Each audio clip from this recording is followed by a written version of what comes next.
আবারও উত্তপ্ত হয়ে উঠেছে মধ্যপ্রাচ্য।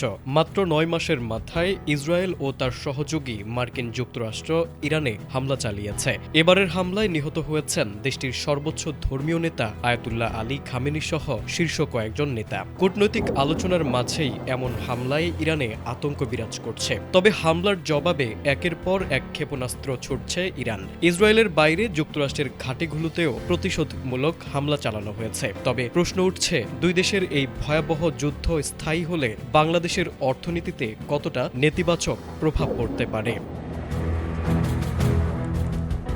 বলা হচ্ছে, যুদ্ধ দীর্ঘ হলে গোটা বিশ্বের মতো বাংলাদেশের অর্থনীতিতেও নেতিবাচক প্রভাব পড়তে পারে। বিশেষ করে মধ্যপ্রাচ্যে শ্রম বাজারে ধাক্কা লাগলে তার প্রভাব সরাসরি পড়বে রেমিটেন্স প্রবাহে। প্রবাসী আয়ের উপর নির্ভরশীল বাংলাদেশের অর্থনীতি বড় ধরনের চাপে পড়তে পারে।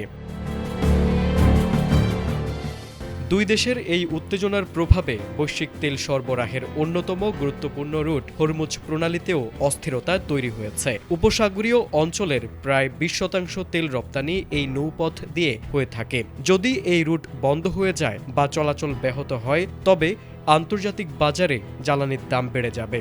তার সরাসরি প্রভাব পড়বে আমদানি নির্ভর বাংলাদেশে। পরিবহন খরচ বাড়বে, উৎপাদন ব্যয় বাড়বে, আর শেষ পর্যন্ত চাপ পড়বে সাধারণ ভোক্তার পকেটে।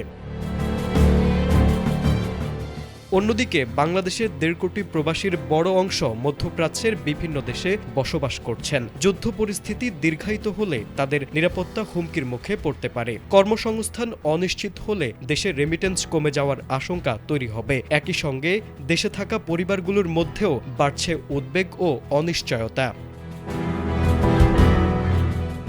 বিশ্লেষকদের মতে, এই পরিস্থিতি থেকে উত্তরণে বাংলাদেশকে দীর্ঘমেয়াদী কৌশল নিতে হবে। এমন একটি অর্থনীতি গড়ে তুলতে হবে যেখানে বিদেশ নির্ভরতা তুলনামূলক কম হবে, জ্বালানি ও খাদ্যে স্বনির্ভরতা বাড়ানো হবে এবং রপ্তানি বহুমুখীকরণে জোর দেওয়া হবে। একই সঙ্গে তারা মনে করেন, বিশ্ব রাজনীতিতে শক্তিধর দেশগুলোর অস্ত্র নির্ভর অর্থনীতি ও সংঘাত কেন্দ্রিক নীতির পরিবর্তন না হলে এমন অস্থিরতা বারবার ফিরে আসবে, যার চাপ বহন করতে হবে ছোট ও উন্নয়নশীল দেশগুলোকেই।